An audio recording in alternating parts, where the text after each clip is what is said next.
Fascist Hasina সরকার ক্ষমতাচ্যুত হওয়ার পর বাংলাদেশ ভারত কূটনৈতিক সম্পর্কের অবনতি ঘটে। এমন পরিস্থিতিতে গত ২৬শে মার্চ নরেন্দ্র মোদী বাংলাদেশের স্বাধীনতা দিবসে ডক্টর ইউনূসকে একটি বার্তা পাঠিয়ে দুই দেশের অংশীদারিত্ব জোরদারের প্রতিশ্রুতি জানালেও সেভেন সিস্টার্স নিয়ে প্রধান উপদেষ্টার সাম্প্রতিক একটি বক্তব্যকে কেন্দ্র করে দুদেশের সম্পর্কে নতুন করে টানাপোড়েন দেখা দিয়েছে। তীব্র প্রতিক্রিয়া সৃষ্টি হয়েছে গোটা ভারতসহ উত্তর পূর্ব রাজ্যগুলোতে। ডক্টর ইউনূসের সমালোচনার মুখর হয়েছে ভারতের বিভিন্ন রাজনৈতিক দলও। সম্প্রতি চীন সফরে গিয়ে উত্তর পূর্ব ভারতের ৭টি রাজ্যকে নিয়ে ডক্টর ইউনূসের একটি মন্তব্যের ভিডিও সামাজিক যোগাযোগ মাধ্যমে ভাইরাল হয়। সেই ভিডিওতে ডক্টর ইউনূস বলেন, উত্তর পূর্বে ভারতের ৭টি রাজ্য স্থলবেষ্টিত অঞ্চল, তাদের সমুদ্রে পৌঁছানোর কোনো উপায় নেই। এই অঞ্চলে বাংলাদেশ সমুদ্রের অভিভাবক, যা চীনের অর্থনীতি সম্প্রসারণের সুযোগ এনে দিতে পারে। ডক্টর ইউনূসের এই মন্তব্যের ফলে ভারতের রাজনৈতিক মহলে ক্ষোভের সৃষ্টি হয়েছে, বিশেষ করে এমন সময়ে যখন বাংলাদেশ চীনের সঙ্গে ঘনিষ্ঠ সম্পর্ক তৈরি করতে চাইছে।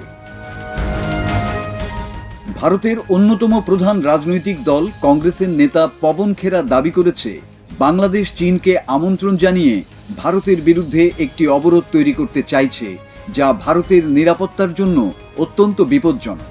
ইউনূসের বক্তব্যকে আপত্তিকর এবং নিন্দনীয় উল্লেখ করে ভারতের ত্রিপুরার মহারাজা ও আঞ্চলিক রাজনৈতিক দল তিপ্রা মোথার নেতা প্রদ্যোৎ মাণিক্য চট্টগ্রামকে বাংলাদেশ থেকে বিচ্ছিন্ন করার হুঁশিয়ারি দিয়েছেন। চিকেন নেক করিডোরের নিচে এবং আশেপাশে মজবুত রেল ও সড়ক নেটওয়ার্ক গড়ে তোলার দাবি জানান আসামের মুখ্যমন্ত্রী হিমন্ত বিশ্ব শর্মা।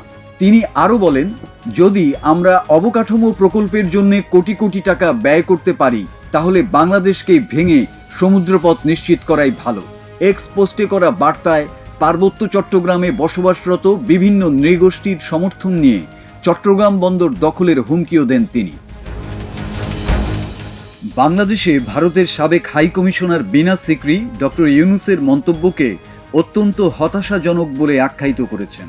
তিনি বলেন, উত্তর পূর্ব ভারতের সমুদ্রপথ ব্যবহার নিয়ে ভারত ও বাংলাদেশের মধ্যে আনুষ্ঠানিক চুক্তি রয়েছে। ইউনূসের মন্তব্য এই ঐতিহাসিক বাস্তবতাকে অস্বীকার করে। ভারতের অর্থনৈতিক উপদেষ্টা পরিষদের সদস্য সঞ্জীব সান্যাল ডক্টর ইউনূস কেন সেভেন সিস্টারের ভূমিবেষ্টিত অবস্থান নিয়ে কথা বলেছেন এমন প্রশ্ন রেখে তার বক্তব্যকে কৌতূহলজনক বলে উল্লেখ করেছেন।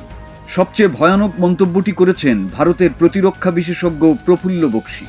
ভারতীয় গণমাধ্যমকে দেয়া সাক্ষাৎকারে তিনি বলেন, ভারতও একই পদক্ষেপ নিতে পারে, বাংলাদেশের সমুদ্র সংযোগ বিচ্ছিন্ন করে দিতে পারে।